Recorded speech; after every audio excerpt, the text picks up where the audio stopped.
La technique Pomodoro. Qu'est-ce que c'est? Je vais me renseigner. Francesco Cirillo a mis au point cette technique dans les années 80.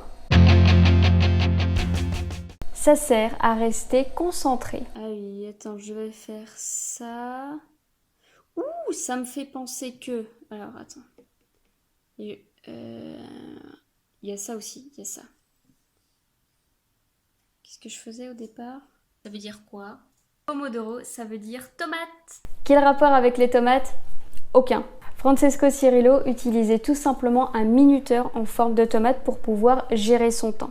Comment ça marche? Le principe est simple. Vous restez concentré pendant 25 minutes sur la même tâche. Mais pas que.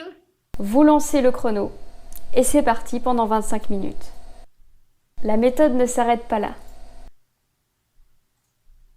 6 étapes sont nécessaires au bon déroulement du processus.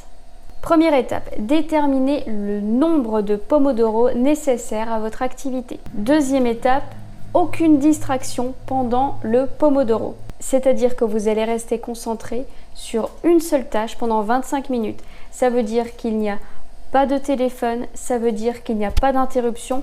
Vous devez être isolé. Troisième étape, vous devez déterminer le temps que va durer toutes vos activités. C'est-à-dire sur une journée de travail, est-ce que toutes vos activités vont rentrer à l'intérieur? Est-ce que vous avez besoin de découper ces différentes activités? Notamment en fonction de votre rythme biologique, en fonction du temps que vous avez. Le Pomodoro vous permet non seulement de rester concentré sur une tâche, mais aussi de déterminer tous vos temps de pause.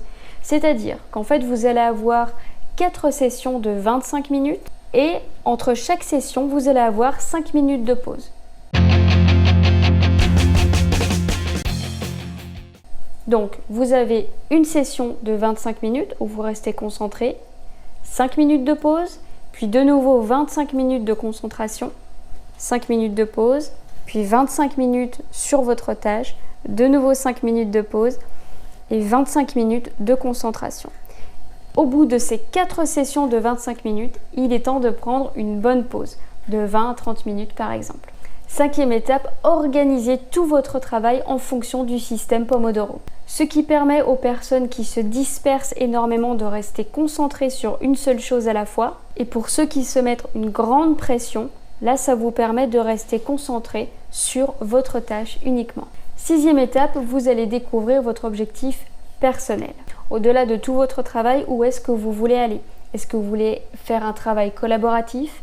Est-ce que vous voulez atteindre quelque chose de particulier? C'est à vous de le déterminer. Un conseil, quand vous êtes sur une tâche et que votre esprit se balade ou que vous pensez à la prochaine étape, ne commencez pas la prochaine étape sans avoir fini la première.